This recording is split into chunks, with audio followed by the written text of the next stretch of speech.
Hello everyone, welcome back to Urban Education Hub and good morning.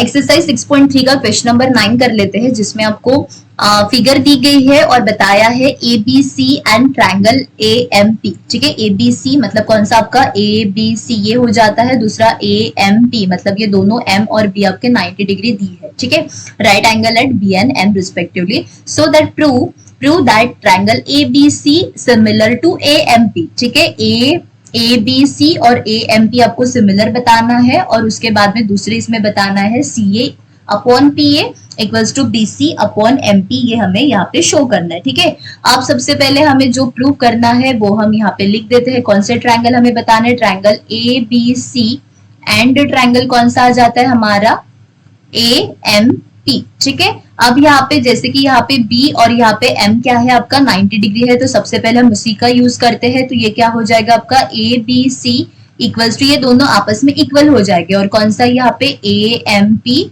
Equals to reason क्या आ जाएगा, each 90 degree आ जाएगा. ठीक है, अब दूसरी इंपॉर्टेंट बात यहाँ पे देखिए, ए बी सी में भी आपका ए आ जाता है, दूसरा कौन सा ए एम पी इसमें भी आपका ए आ जाता है. ठीक है, मतलब हम इसे कैसे लिख सकते हैं, ये वाला जो एंगल ए है वो हमारा दोनों में क्या आ रहा है, इक्वल आ रहा है, मतलब सेम आ रहा है. तो ये आपका क्या हो जाएगा, आपका कॉमन एंगल हो जाएगा. ठीक है, तो ये दूसरा रीजन आ गया. अभी यहाँ में मतलब दो ट्रायंगल में दो पार्ट्स क्या मिले हैं, कॉन्ग्रुएंट या फिर इक्वल मिले हैं. इट मींस दैट हम क्या बोल सकते हैं, देयरफॉर ट्रायंगल कौन सा हमारा A B C similar to triangle क्या आ जाएगा हमारा ए एम पी और रीजन क्या आ जाएगा यहाँ पे एंगल टेस्ट आ जाएगा या फिर क्राइटेरिया आ जाएगा. ठीक है, अब यहाँ पे ध्यान से देखिए, ये जो ट्रायंगल है तो इसके जो करस्पॉन्डिंग पार्ट्स होंगे वो भी क्या हो जाएंगे आपके कॉन्ग्रुएंट या फिर सिमिलर हो जाएंगे. ठीक है, तो यहाँ पे हम ऐसे लिख सकते हैं, देखिए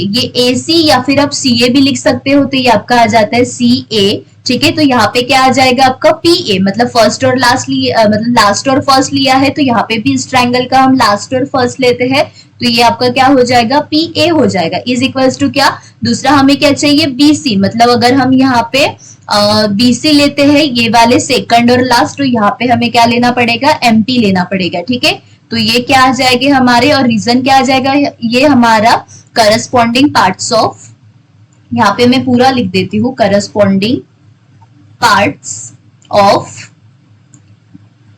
ऑफ सिमिलर ट्रायंगल. ठीक है, ये हमने लास्ट में भी पढ़ा था 9th स्टैंडर्ड में, सिमिलर ट्रायंगल आ जाता है. ठीक है, टी है ये. ओके, तो ये हो जाता है आपका corresponding parts of similar triangle. ठीक है, तो इसी के साथ हमारा ये क्वेश्चन भी खत्म हो जाता है और हमें जो पहला प्रूव करना था वो भी हमने प्रूव कर दिया. द ट्रायंगल एंगल क्राइटेरिया से ये क्या है, सिमिलर है. और दूसरा हमें प्रूव करना था C A upon P A equals to B C upon M P, जो कि सिमिलर ट्रायंगल्स के क्या है, कॉन्ग्रुएंट पार्ट है या फिर करस्पॉन्डिंग पार्ट्स है. ठीक है, बहुत ज्यादा सिंपल था.